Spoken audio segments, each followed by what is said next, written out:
Well, maybe we'll just start with a few announcements, give a few more minutes. I think some more people will be joining us.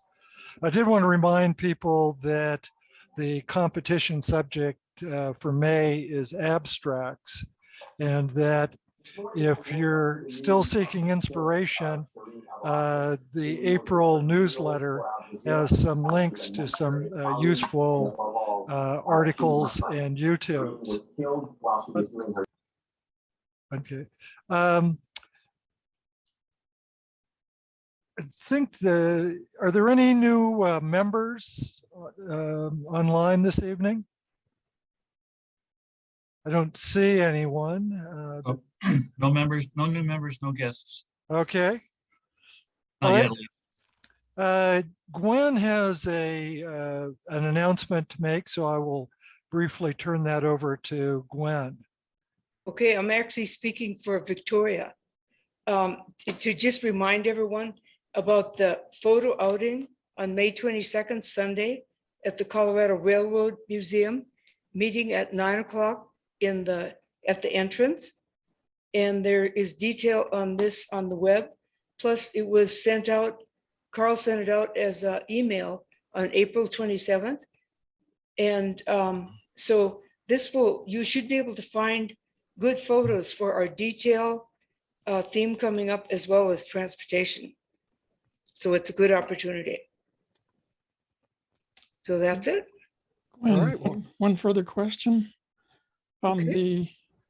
The open house on Sunday at the church, what time is that?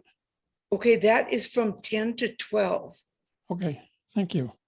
Yeah, I'll probably send out another email with everything that the information that had everything under the sun in it. Yeah, I guess I could remind everyone that's here about Friday, the install. I think everyone has submitted their information to Bill Williams for the label. So, but I'll probably send out an email tomorrow, just one last email reminder. all right. But yeah, Thank it's from you. 10 to 12. Okay. Well, I'm happy to introduce our speaker for the evening, Chris Attrell. Chris began his photographic journey in 1996 as a landscape and nature photographer hobbyist. His interest took a more localized turn in 2003 when he started to explore rural Alberta and Saskatchewan, seeking out symbols of the prairie past, grain elevators, ghost towns, and abandoned elevators and abandoned buildings. He has 2 photo books published, both of which became Amazon bestsellers for photo books in Canada. He also has a number of YouTube on night photography, so you can use that after the meeting if you're interested in looking further. Chris, with that, is there anything else that you'd like to tell about yourself or your current activities? Okay, well, I also teach photography all over Western Canada, except during pandemics, of course. So I got a little bit of experience of teaching it as well. But I know that most of you probably have more photography experience than I do. That's why I'm pretty honored to be here tonight. And thank you so much for inviting me. You're welcome. So I'll ask everyone to mute so that we're not distracting during the presentation, and we'll turn it over to Chris. Chris, do you want to share your screen and start your presentation, please? Okay, I'll do that. And by the way, if anybody does have questions during the presentation, I am watching the chat. So feel free to put any questions you have in there and I'll respond. And of course, after class, I'll still be around as long as people have questions. So I'm going to go ahead and start my screen share. All right. Okay, now you guys should be able to see this.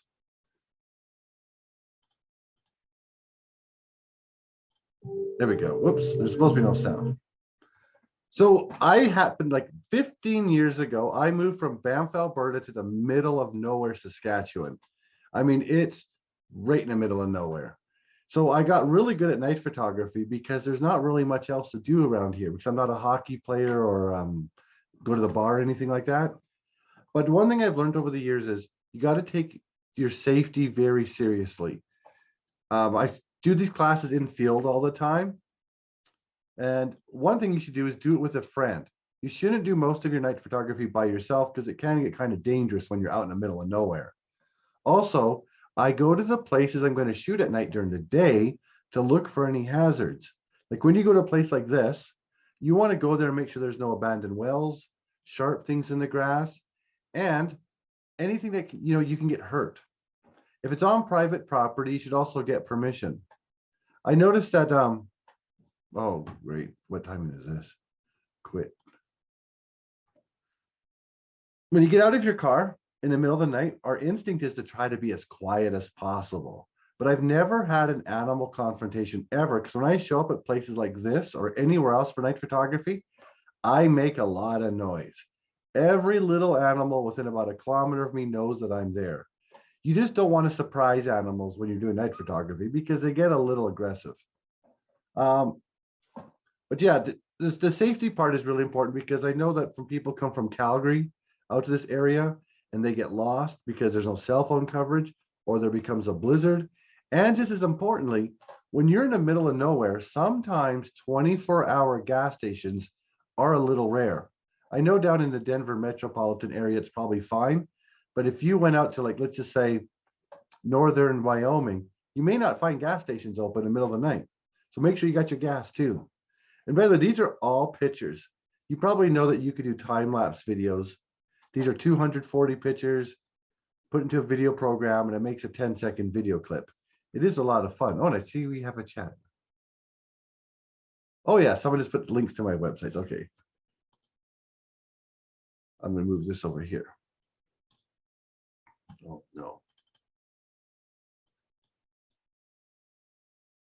So yeah, to get started with night photography, you just need a tripod. And if you don't have a tripod yet, my best advice is don't buy the cheapest tripod you can find.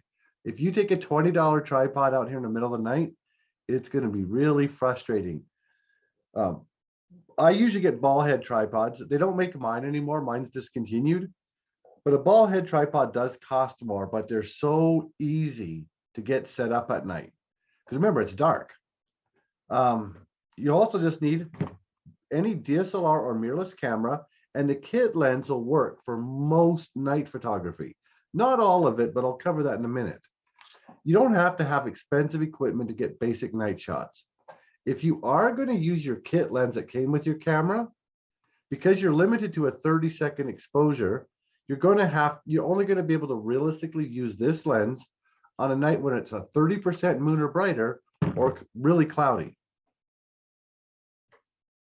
If you like night photography and you want to upgrade your lens, I bought the Sigma Art 20mm prime lens with an aperture value the f-stop on this goes as wide as 1.4.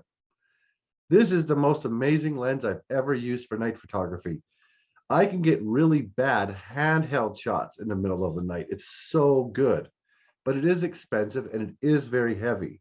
This costs 1,200 Canadian, which is probably $850 US range. And like I said, it is very heavy, so I only take it with me when I'm not going to be hiking for a few kilometers to shoot at night. But that is a really good lens, but you'll need something with a wider aperture. The alternative is, if you only have a kit lens and you have to shoot 1 or 2 minute exposures to get the correct exposure, you can always buy a release cable and shoot in bulb mode. And I'll cover this a little bit later. A release cable generally costs about $15 on Amazon or at the camera stores. So if you only have like this entry-level Canon M50 and you need to shoot 1 or 2 minute exposures, you might want to pick one of these up. I always tell people for night photography is to outgrow your current equipment instead of just buying expensive stuff in case just in case you don't like night photography. Oops, I already finished this.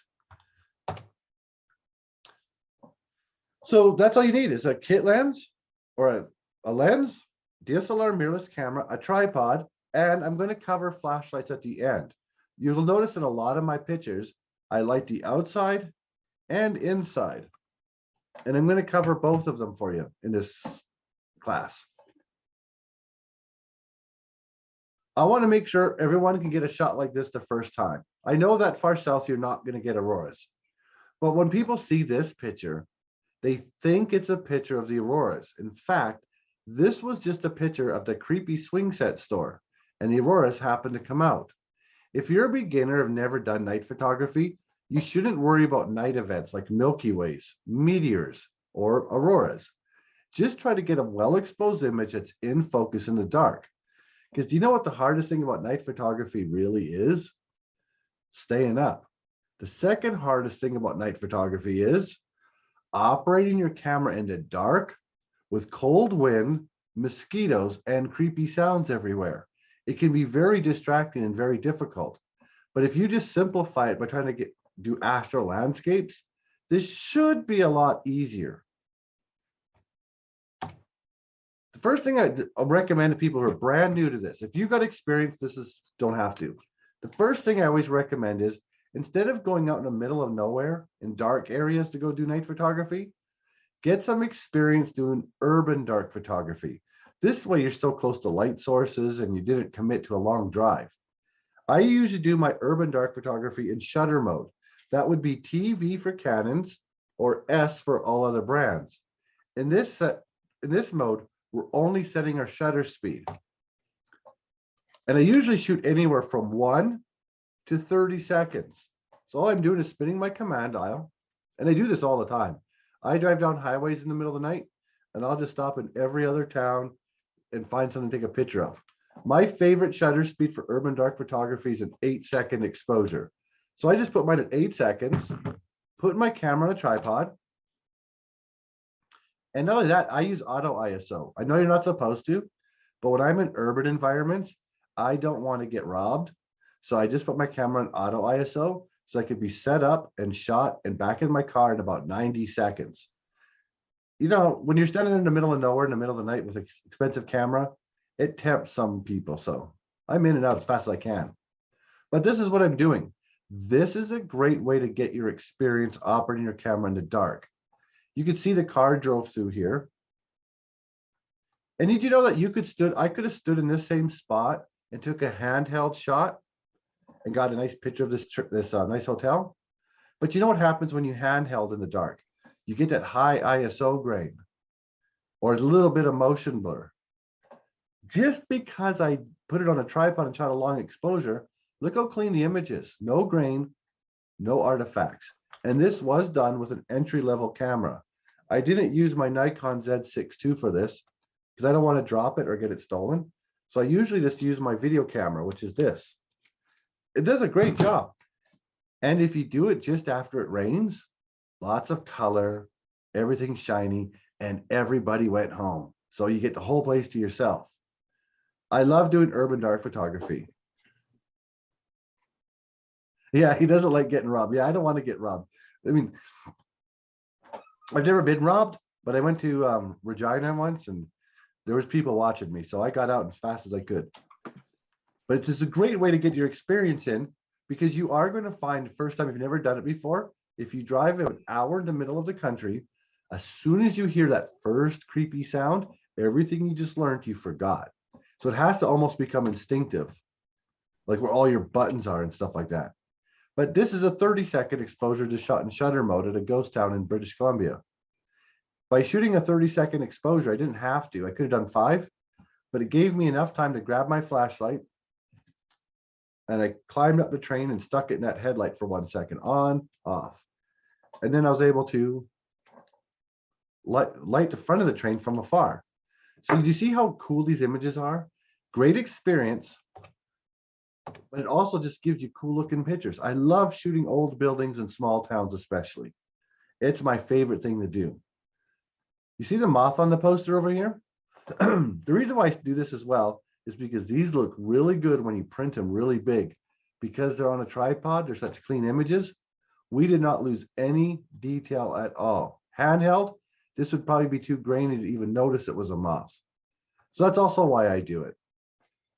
The biggest thing when I do my infield classes here in Shaunavon, people who are brand new to night photography, they'll have their flashlight in their mouth, trying to find their buttons, even though you just taught them in a classroom 30 minutes ago. As soon as they get in the middle of nowhere, they forget. So now I include urban before we go out.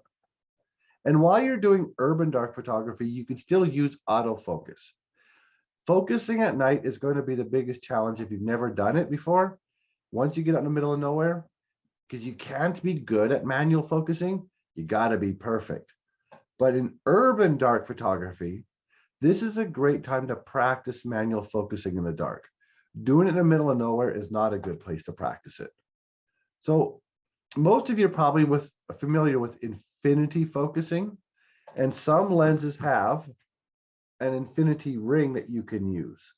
But I've got some foolproof methods to make sure you're in infinity focus without having to rely on an infinity ring. But everybody's got their own way. I'll just explain mine.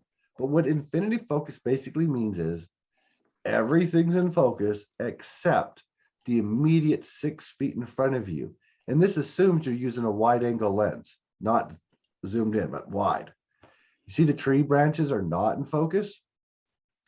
That's because I'm in infinity focus. Those branches were too close. I do like the look, so I do that on purpose all the time. But the church is in, the road's in focus. So first thing you do, you got to put your lens in manual focus. For most cameras, it's just a switch right there on your lens, the manual focus. For a lot of the mirrorless cameras now, it's different. It's going to either be on your directional pad, or you're going to have to go into the menu and find how to switch it to manual focus. They don't usually put manual focus switches on the lenses anymore. Also, for night photography, if your camera has it, I usually turn live view on. The mirrorless cameras, it's always on by default anyway. But when you use live view at night, it's going to drain your battery faster. So make sure when you're done with live view, you turn it back off. And because we tend to forget that, make sure you have a 2 or 3 batteries when you go shooting in the middle of nowhere. So for most Canons, your live view button is that button with a red dot beside it. For most Nikons, it's an LV button, or it's a lever that you have to pull, and that should turn live view so you can see on the back of the camera. Some cameras that are more than 12 years old don't have live view.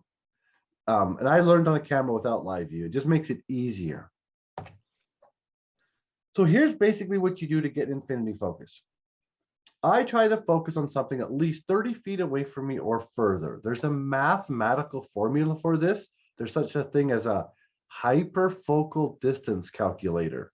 But because most people are not going to bring a measuring tape and calculator with them here, I just use rule of thumb. So my rule of thumb is if I'm shooting with a wide angle lens and I focus on something 30 feet away from me or further, it mostly puts me in infinity focus. So when I shot this house, because I was kind of lazy this night, I focused on this light source about 5 kilometers away, which is about 3 miles. If I focused on right here on this part of the house, I may have had the bokeh effect and my stars would not be in focus. You don't always have to go to this extreme, but you should learn it for those times when you need it, because sometimes you are going to need it. Here's what focusing at night looks like when you have your live view turns on. You know, when you're trying to focus, manual focus during the day, it's really hard. But at nighttime, when you got your camera on a stable tripod and you're playing with that focus ring, there's that moment you just know you're in focus, because that's what it looks like. And it gets even easier. That's why I can actually focus on light sources that are about 10 to 15 miles away from me because of live view.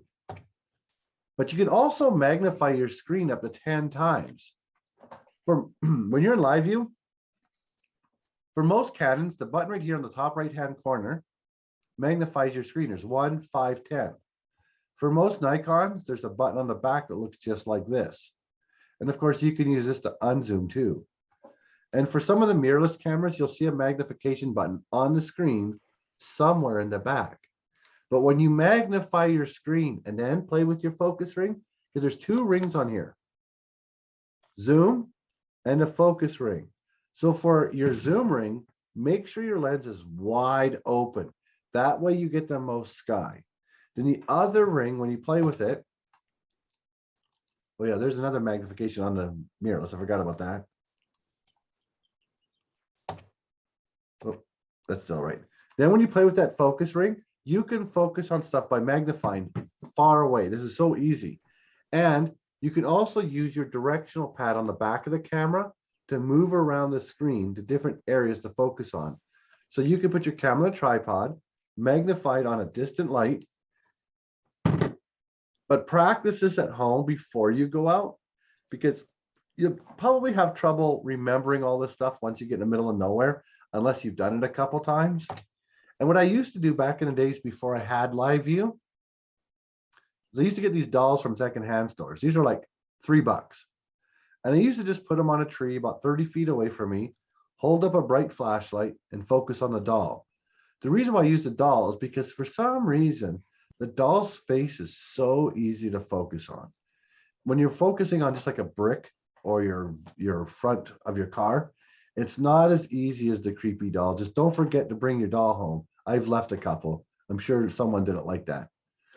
And also, if you have a really modern camera, I'm bringing the doll back because with my Nikon Z6 II at night, I can turn on face detection autofocus, focus on the doll, and then I can turn it, then I switch it to manual focus because you already focus on something 30 feet away. But those cameras do a great job of face detection.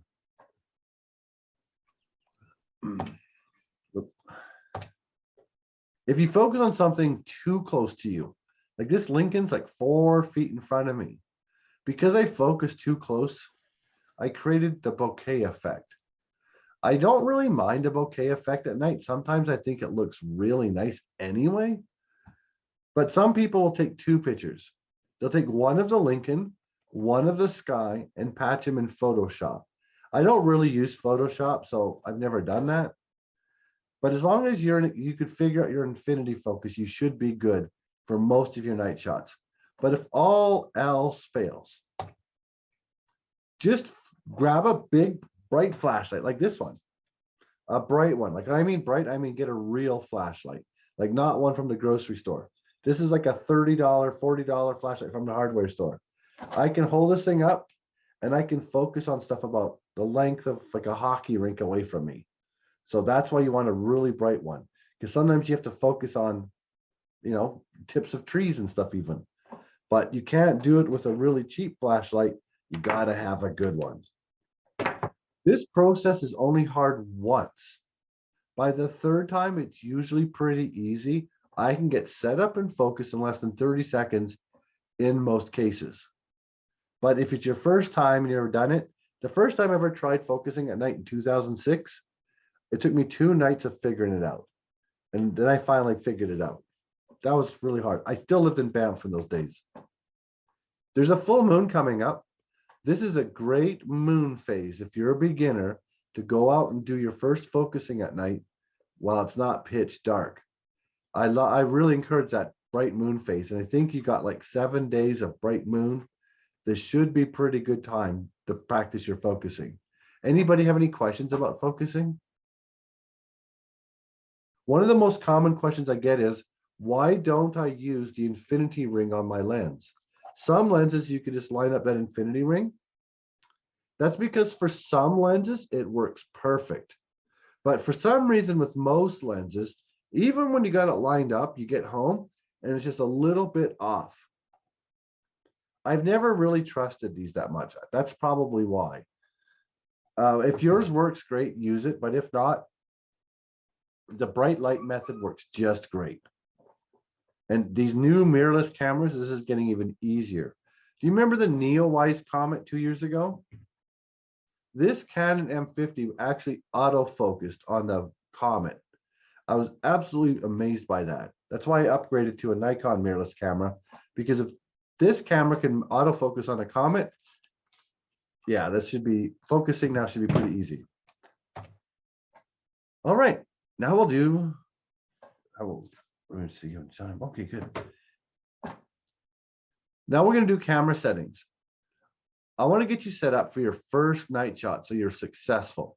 I don't want I want you to have a good experience, because if you do it right the first time, you can't wait to go out again. But if you mess up the first time, people tend to get bummed out and they're like, oh, I guess I'm just not that good. Because I know it's a lot of commitment to do night photography, because one, you're staying up, and two, you're usually driving pretty far. So we want to make sure you get a great experience. So once you've got experience with focusing and doing some urban dark, let's get your camera set up for your first night shot. So on your mode dial, we're going to shoot in manual mode. We're going to be setting ISO, aperture, and shutter speed. There's a lot of opinions about what ISO settings to use for night photography. And I've read all those people's opinions, and you know what? I agree with all of them. But ISO settings also depend on your skill level and your equipment. Because I have really nice equipment now, I regularly shoot ISO 400 at night. But sometimes I do shoot 6400 ISO at night. You see at ISO 6400, it's very grainy. You can see it in the pictures. At 400 ISO, it's a very clean image. But sometimes I shoot high ISO because the ISO, I needed 6400 ISO to get the 2-second exposure so you can see the creepy clouds. At 10-second exposure with 400 ISO, it smoothed out the creepy clouds. I love creepy clouds. So I still shoot really high ISOs so I can shoot faster. The point is, ISO at night is an opinion, and it's based on your experience, your equipment, and your tastes. So for beginners, I came up with a perfect beginner ISO. If you've never done a night shot, just set your camera to 3200 ISO. I have a lot of 3200 ISO pictures in my books and in my gallery showings. It looks great. If you need to go higher, like 6400, for example, do so. If you go from 32 to 6400, it doubles the brightness of the image, but it also doubles the amount of grain in your picture. For most Canons, just press the ISO button and change it to 3200. If you have a Nikon camera, it's different. You have to hit the menu button and go to, I guess it's called shooting settings, then ISO sensitivity. This is what it usually looks like right now, but for night photography, make sure auto ISO sensitivity control is set to off. If you have it on now, you can turn it back on later when you're done your night photography, but you don't want this on at night. And of course, just change this to 3200. And of course, you know, this is what most people have during the day, and this is for night, and then put it back when you're done. Once you got some experience, you can start using lower ISO values. Like I'd use it like tonight because it's such a bright moon. Tonight, you could probably easily get away with a 400 or 800 ISO and have a cleaner image. But if you're a beginner, 3200 ISO is not that bad. I like it. The next thing is aperture. For most night photography, you want to shoot in a wide aperture. That lets the most light into your camera. You don't really want to shoot in a narrow aperture unless you're doing it on purpose for a creative reason. So we're going to shoot the widest aperture you can. For most cameras, the widest aperture with the kit lens that came with your camera is going to be an f-stop value 3.5, but it's because it's regulated by the lens. If you happen to have a lens with a wider aperture, go ahead and do so. My favorite aperture for night photography is actually 2. Even though this lens can go to 1.4, I usually just keep the f-stop at 2. I just like it. It seems to be sharper, but you can use whatever one you want. I like shooting anywhere from aperture value 4 or wider. 1.4, 1.8, 2, 2.8, 3.5, or 4 is mostly what I shoot. For a lot of cameras, some cameras have 2 command dials, one in the front and one in the back. If you have 2 command dials, one of them will change that aperture value. So get that down to 3.5. Some of you have touch screen even. Using touch screen at night is going to be nice. So just touch your screen and change that f-stop. Most cameras though have 1 command dial. If you only have 1 command dial, you'll have to press and hold the AV or exposure compensation button, press and hold it, and then spin your command dial to change that value. So get it down to the widest you can. And of course, you got to make sure your lens is wide open. Don't zoom in. Keep your lens wide so you get the most sky and the widest aperture. Oh. Yeah, that's the number we're changing right here. 3.5 would be good. Mine can go as wide as 1.4. Whoop. There we go. So that's why this is the easiest class you'll ever take, because your ISO is going to be 3200 no matter what. Your aperture value is going to be 3.5 or wider, or 4, depending on what the widest you can go with your lens. You've only got one thing you're going to do for your first night shot, and that is choose the shutter speed. There's only going to be like 9 choices. It's either going to be 5 seconds, 8 seconds, 10, 13, 15, 10, or 20, 25, or 30 in most cases. This is a 10-second exposure because it's a 75% moon. And I think we have the same moon phase tonight. So this only took a 10-second exposure using those settings.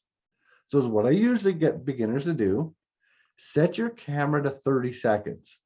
And then if your picture's too bright, spin your command dial and try shooting 25 seconds. If it's still overexposed, try 20, 15, 13, 10, or 8.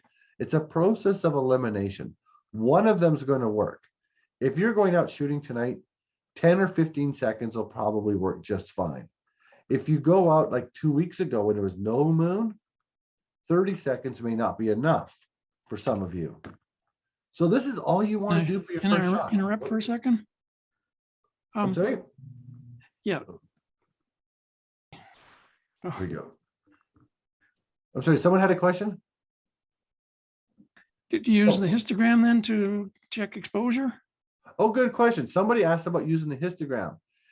It's weird that for years I used basic entry-level cameras until like last year for night photography, and my histogram did not work at all for night photography. It always showed it's too dark. But from what I understand, because last week someone told me that the histograms on modern mirrorless cameras and DSLRs do work really good at night. So you could always turn your histogram on as well. But histograms are still a suggestion. It depends on what you're doing. But yeah, if you do have the histogram and it shows you, and some of your cameras even have the exposure simulation on the back of the camera, but that's like modern ones. My wife got me a nice modern camera last year for the first time because, you know, I use it a lot. So very different. And you know what? It gets even easier. Before you even leave your house, you could already set up your camera. You don't have to set up your camera in the middle of Creepyville. Just set it up at home. And then all you have to, so I usually do this. My camera's in manual focus, 30 seconds, aperture 3.5, and ISO is already set up. So all you have to do now, take your camera to the middle of nowhere, put it on a tripod, focus, and then choose one of the shutter speeds.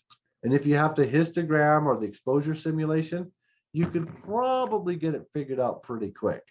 But even besides that, if you end up taking 9 pictures at 9 different exposures, that's still much easier than fiddling with ISO, aperture, and shutter speed all night.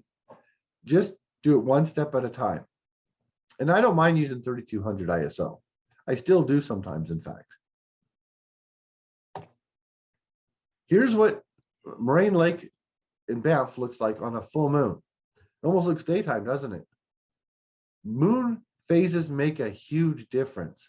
That's why for beginners with a kit lens, 30% moon or brighter is the best time. Because if you went to this exact same spot on a night with no moon and no clouds, those settings, you'd barely be able to make out the mountains in the background. With a kit lens at this location, you're probably shooting 60 seconds. Did you notice on one of your shutter speeds, one of the options is called bulb? Well, most of you guys have that. Not all cameras do. Most do. If you have bulb mode, you can take this release cable you bought for 20 bucks. You plug it into the side of your camera. And once you do, you can use this button for shutter speeds. In which case, if you need to go beyond 30 seconds, lock this in, And it usually has a timer either on the release cable or the camera, and you shoot 60 seconds. Some places, maybe even longer, depending on your camera and lens. Once you go beyond about 25 seconds, you'll notice star trails. I don't mind having some star trails in my pictures. I do prefer shooting 25 or less, 25 seconds or less to avoid them. But when you're a beginner, right now the goal is just to get well exposed pictures. So don't go to the hardest place you can think of on a moonless night for your first night shot. It's not going to be that easy. And when you're at a place like Moraine Lake on any night, there's no distant light sources to focus on. I had to get my bright flashlight and focus on one of these trees way down here. Once I focused on that, I hope that was an infinity, and it worked out. Because there's nothing, you couldn't put a creepy doll anywhere either. There's nowhere to put a creepy doll because you'd fall into the lake. So go to an easy place. Also, when your eyes have adjusted for the night sky, the back of your camera always looks one stop brighter than what the picture will look like on your computer. So if you went and shot all night and your picture looks great here on the back of the camera, go ahead and take brighter exposures anyway, because you don't want to have too dark of an image, because if you try to brighten it in editing, it tends to look grainy. So if I took a 10-second exposure and it looked perfect here, I'd take a 15-second exposure as well, and maybe even a 13. I always take 3 exposures, so I have 3 to choose from when I get home. Some people will just darken their screen by 1 stop. Most cameras, you get the menu button, go to screen brightness, and they'll darken it 1 stop. But if you do that, it'll sort of mess up your daytime pictures. So you can use either option, either use the screen brightness or purposely overexpose your pictures, some of them, so you have options when you get home. Are those settings I gave you? Oh, I'm going to give you a sheet. I'm going to upload it right now to this chat. Those settings I gave you, plus some other tips like for night photography, don't use filters on your lens. Sometimes it leaves a weird imprint. If you have image stabilization or vibration reduction, you turn that off. But it's on that cheat sheet I just sent to you in the chat, plus those kind of tips as well. And there's one for Milky Way. My favorite Milky Way week of the year is coming up in a couple weeks. The Milky Way galactic core is out. It usually comes out late February to about early October. But in a couple weeks, it'll be out when the sun goes down in the east to southeast sky. And where I live, we're still hoping the mosquitoes will still be dead, because we just had snow the other day, so it might take a while for the mosquitoes to come out. But this is when you have some experience, and you probably will have to have a wider aperture lens to do it, at least f-stop 2.8 or wider. It's because it's hard to capture that with just a kit lens. These settings are on your cheat sheet as well. If you have the Art Sigma lens I told you, the 20 millimeter, I can shoot the Milky Way in about 10 seconds, but I usually shoot it in 15 so I can use a much lower ISO. But that's if you have the nice lens. But I love shooting the Milky Way, and I hope we have clear skies this year. But the Milky Way is great for shooting in May, June, July, August, and September. And because the sun goes down much earlier where you guys live than compared to I live, you could probably get started shooting at about 9:15, 9:30. We have to wait like 11, 11:30. There's also one for Auroras. Now, I know you guys don't get Auroras that far south, but every once in a while, they're so bright that people even in Wyoming can see them. So just in case you ever travel north, because there's 2 kinds of Auroras. There's weak Auroras where you can see them on the horizon. If you got weak ones, just use the settings I taught you earlier. But on those nights when you can see them moving above your head, you generally want to shoot them in 5 seconds or 2 or 10, depending how bright, somewhere in that range. Because if you shoot auroras at 30 seconds, they become green blobs in the sky. By shooting 5 seconds, you can see the movement in them. That's what you kind of want to do when they're really bright. But again, like I said, I recognize that you're probably realistically not going to see them that bright. But I did. I'm going to get out of here real fast. I already started working on. Oh no! Come on, won't let me touch this. Here we go. I'm going to be working like you guys are down here. I'm right about here where this red dot is. The Aurora oval oftentimes will swoop down and get all this area before it goes back up. So I'm going to be working this summer on a whole bunch of places along this highway between Harlem and what other town is this? Chris, are you showing a map? We're not seeing it if you are. Oh, really? Okay. Okay. Yeah, that's what I was doing. I'll go back to my PowerPoint. Can you still see the PowerPoint now? Yes, we do. Yes, we can. Okay. What I'll do is I'll just put a link to the map later when I have it. Oh, I know that was Zoom. Sometimes it's not showing. Oh, that's the wrong spot. I'm going to be making basically, I'm going to go from Harlem, Montana, and I'm going to be making a map of a whole bunch of places you could shoot the auroras between Harlem, Montana, and about the Minnesota border, all through North Dakota. In case anybody from the States ever wants to drive up that far to shoot the auroras, you'll have some cool spots to get them. So I'll be making that and I'll just upload it whenever I get a chance. But they are a nice sight to see. Oops. Now, before we finish, I'm going to do some painting with light here in a second. But there's two things you got to do when you're done your night photography. So let's pretend we were out shooting all night. It's time to go home. The first thing you do, you turn your bright flashlight on again and make sure you brought everything home. Because if you don't see it, you're going to forget it. So I always turn my flashlight on and, coffee mugs, your gloves, your dog, you've got all your stuff. Because you don't want to go home and then go, oh yeah, I left all my stuff out in the middle of nowhere. The second thing I do before I go home is I always undo my settings. So when I'm ready to go home, the first thing I do is I switch my lens back to autofocus. And because I shoot in aperture mode, I put my camera back to aperture mode and I put my ISO back to either 100 or if you're a beginner, put it back to auto ISO. You don't want to leave your camera at 3200 ISO for daytime pictures. I always get my camera ready for tomorrow before I go home. And you guys probably know this though. When you're at night, don't put things on the roof of your car while you're loading things up or unloading, because you know what happens. You drive off and you can hear that clunk, clunk, smash. So any other questions about it? Oh, are you able to see you can still see the PowerPoint presentation, all right? Yes, we can. Yeah. Okay, good. All right, so I'll do some painting with light now too. This is my favorite part. Oh man, you know what? This February, or no, what month was it? Last month, I drove from Tumacarry, New Mexico on Route 66, right to the Oklahoma border, just doing painting with light at all the abandoned gas stations and motels and stuff I could find. It's so fun. We can't do that because winter lasted so long this year. It's too cold to do it.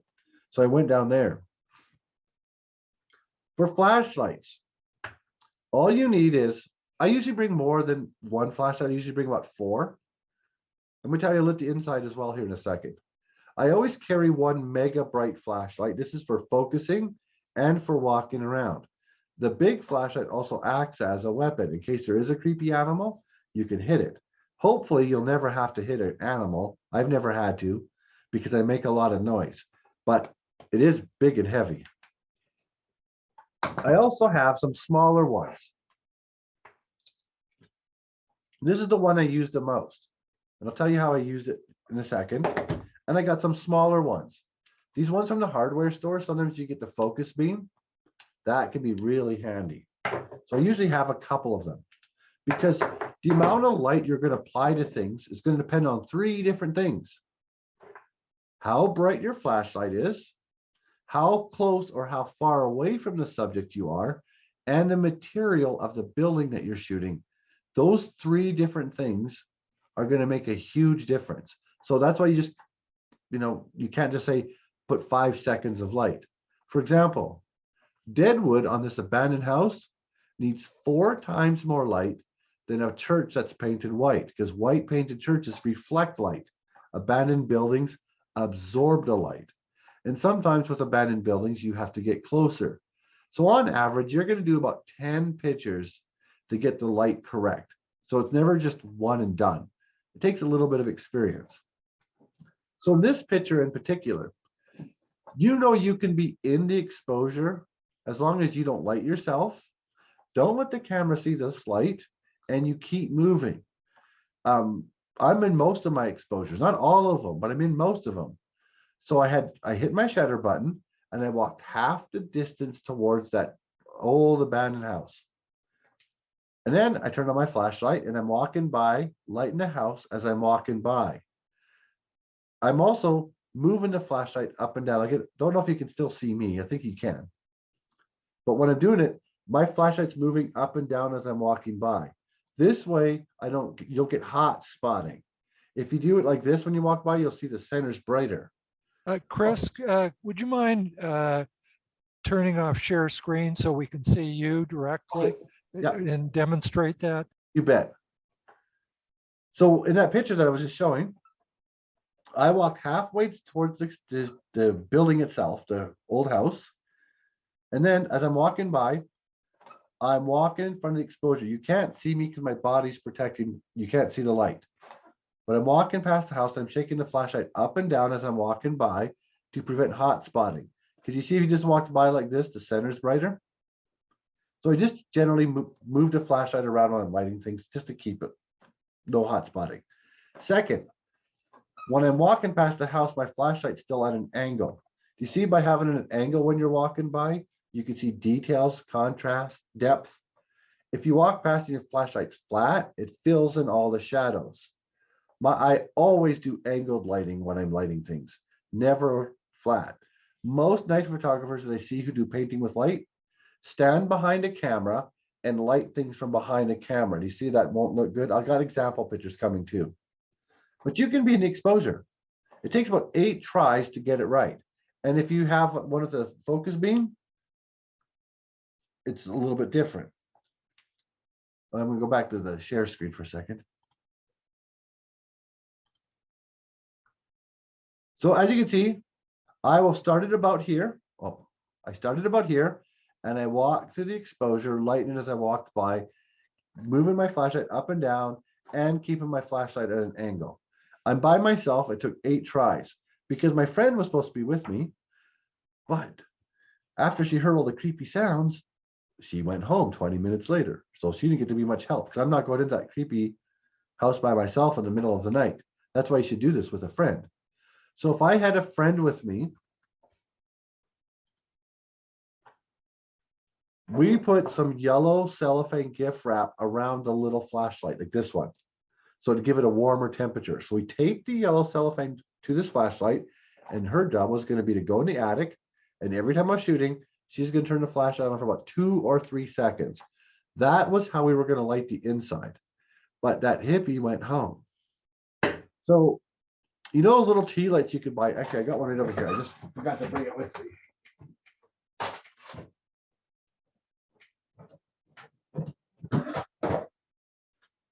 Whoa, here we go.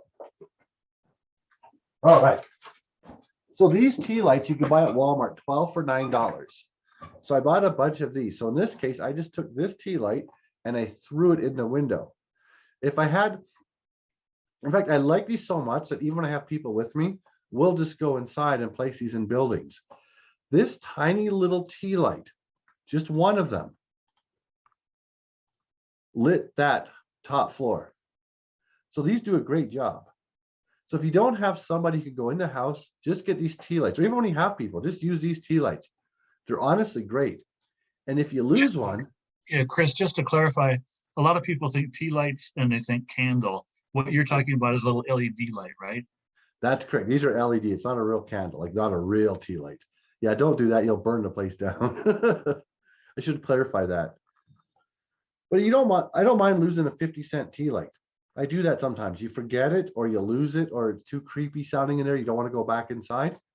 Some people have used those Loom Cube lights. They're like $150, and you can use your phone to turn them on and off and make them any color you want. The only problem is though, when you're out in these kind of excuse me, when you're out in these environments in the middle of the night, there's a very good chance you're going to lose it, drop it, or forget it.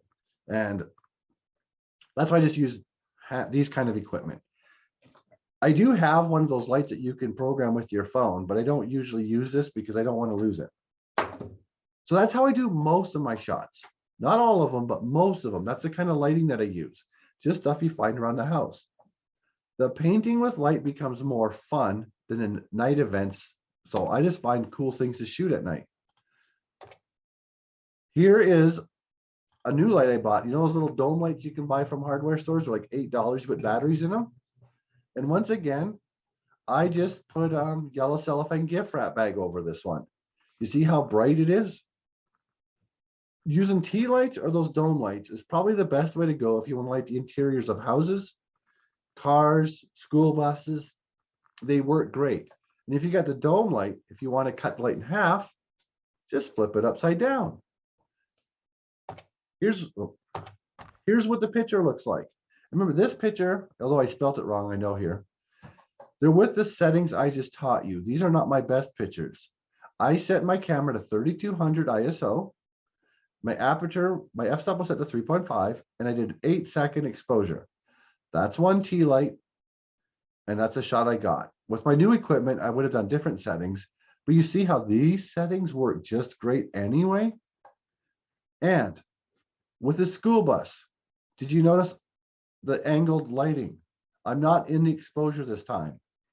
This time, once I hit my shutter button, I walked about 20 feet to my right and I lit the school bus from an angle. Angled lighting looks much better. If I was going to say, if anything that I do makes my picture stand out, it's my angled lighting. I apply it correctly. I don't put too much where this is overexposed, and I definitely don't do.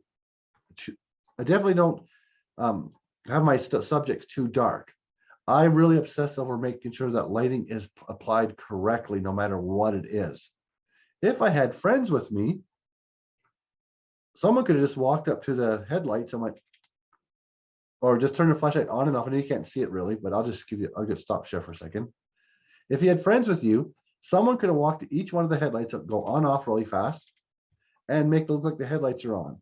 But if you do that, you have to put your hand inside your sweater or wear gloves. Otherwise, you'll see your hands in there, which I do sometimes anyway.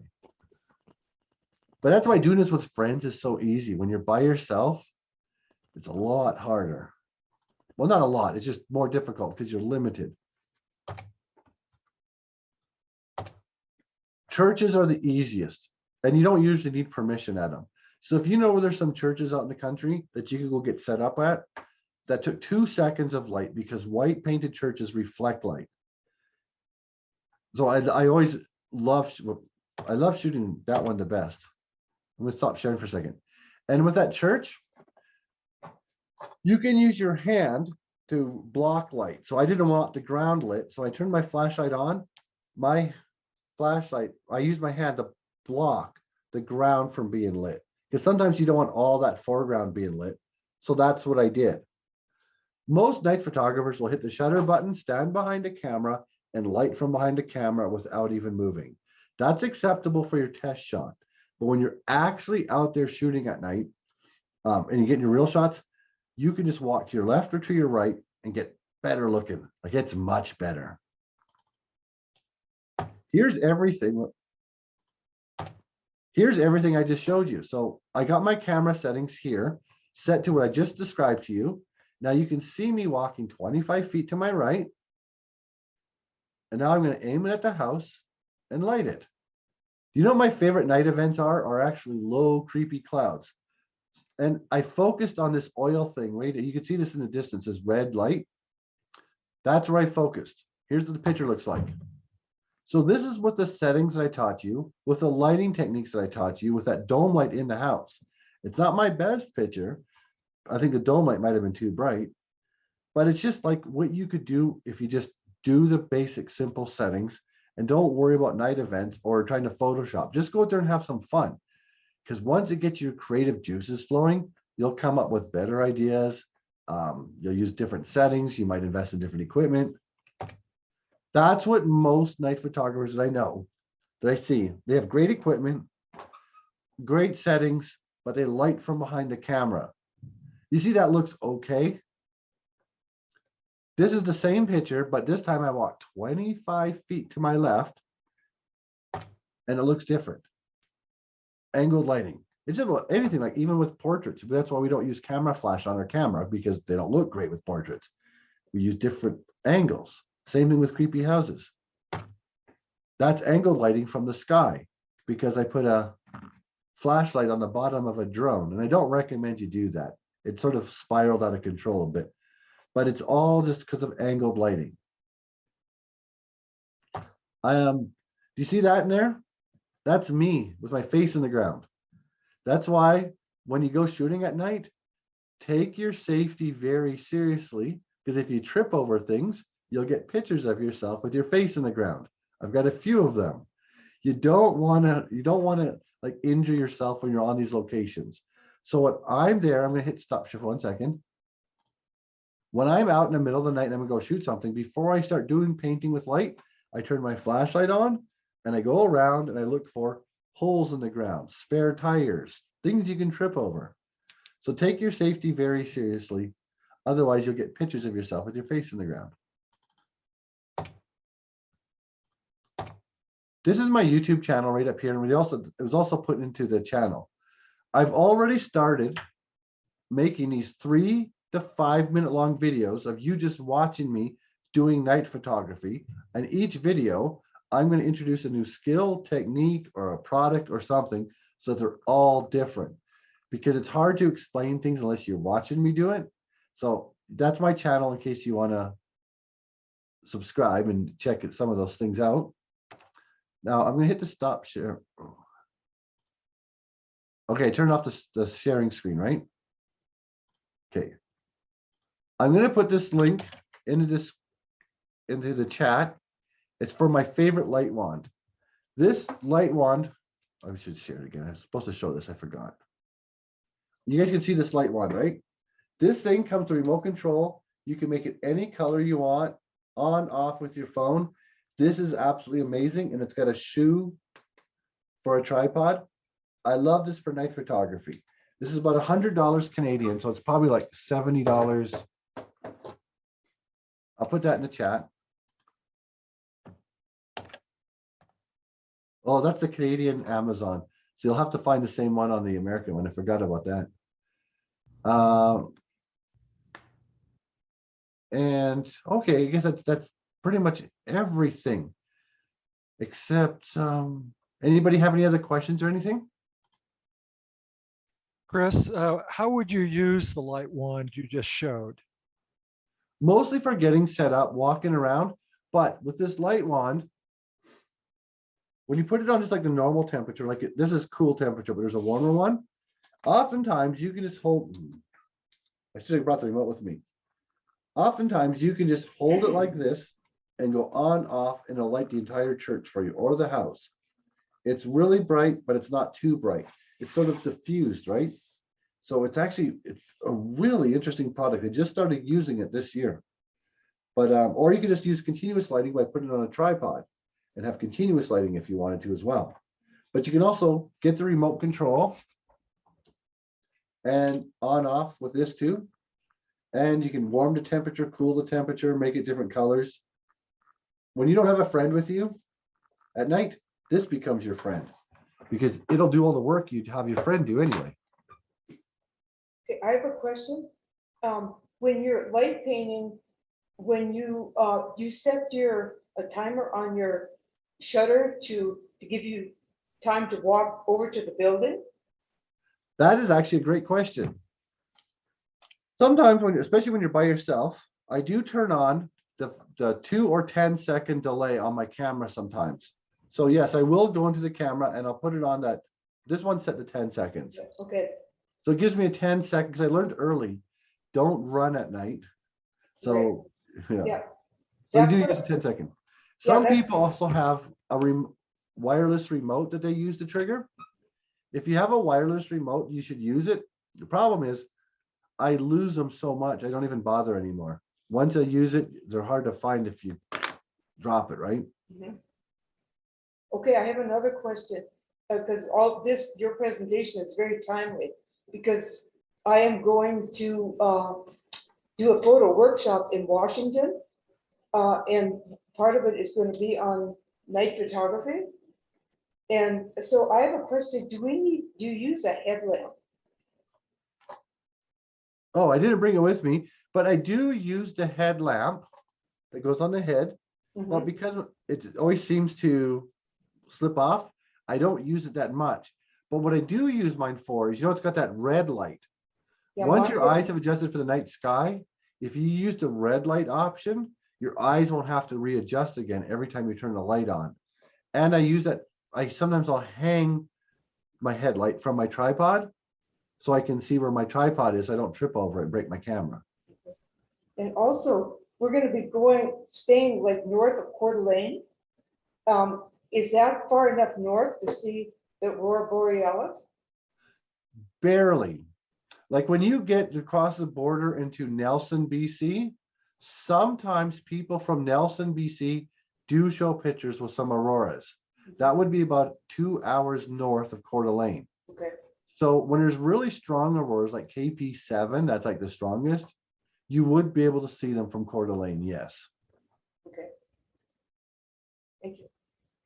And I hope you do get to see them. This Yeah. might be an active year for auroras. I had a question about the lunar eclipse coming up this Sunday evening. It's apparently a very lengthy one. Any suggestions on how to capture the eclipse? Well, those ones are different because you're not doing long shutter speeds. So Right. because you don't, you wouldn't see the details in them. So what I usually do for when I'm shooting anything with moon, and I'm not that experienced with it, I just set my shutter speed to 125th of a second. And then I adjust my aperture and ISO to make sure the moon looks crisp as possible. But some of these, if you get the intervalometer, you can program it so you can get the time-lapse video of it too. But the one thing I do know about moon is still use a tripod. That's the only thing I've learned from that. So on Sunday, in fact, I have plans to go to someone's cabin up by Buffalo Creek on Sunday night to practice some night photography before this workshop that we're going to. So with that blood moon, it would probably be really bright. Is that correct? That is correct. This moon, like when you have like any full moon, but especially I think this one, you can go to places in the mountains or in the Badlands and you can walk around without a flashlight. You can even handheld, if your lens has a wide enough aperture, get handheld shots. That's why for beginners, as you probably notice, it's a big difference on full moon and no moon at all. But beginners tend to go when there's no moon. So would it be okay to just try in that situation with that moon? Oh yeah, that'd be really good. But I will tell you, if you're going to be shooting on the bright moon, you probably use 400 ISO. Okay. 3200, your shutter speeds will probably be 2 to 5 seconds. You won't get any painting with light done. So you should probably use 400 ISO. Okay. And I'm actually making a video to address this very thing, either this full moon this weekend or the next one, because I like taking 25-second exposures. So I can do my flashlights, right? With full moons, it's hard unless your ISO is really low.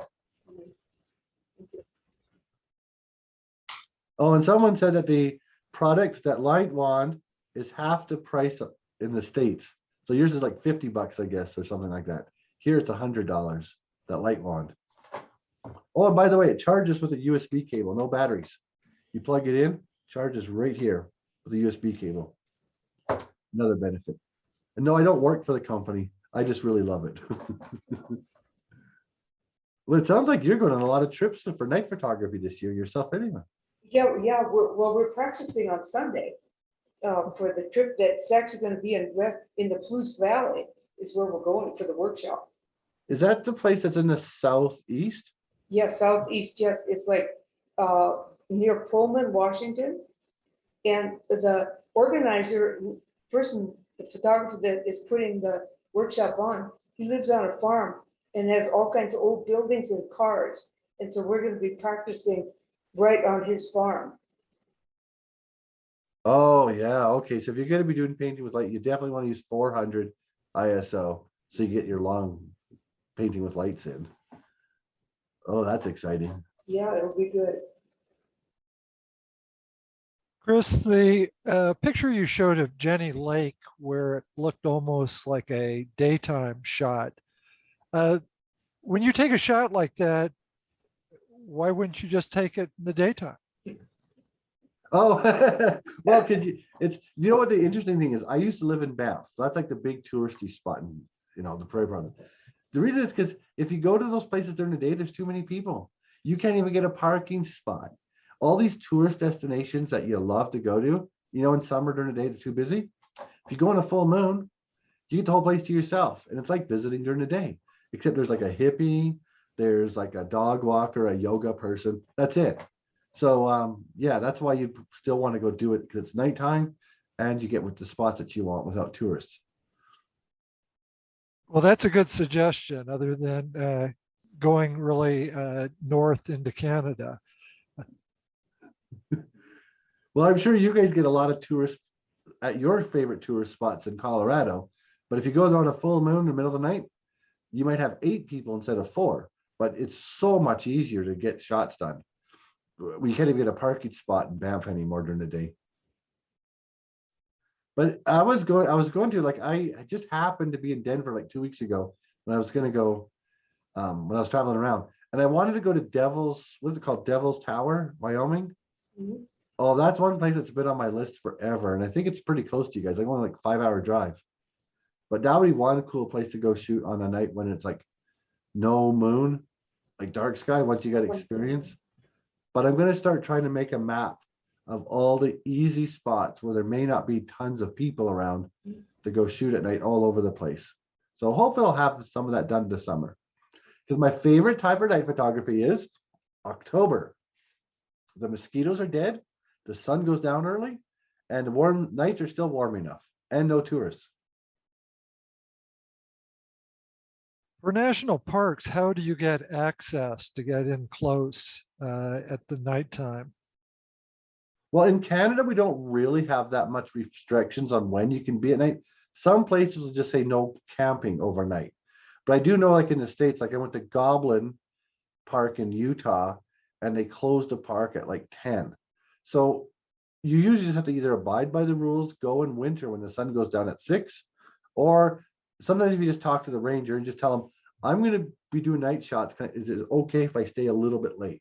Most times, like at Goblin, he didn't mind. The problem is he didn't tell me till I already hiked back.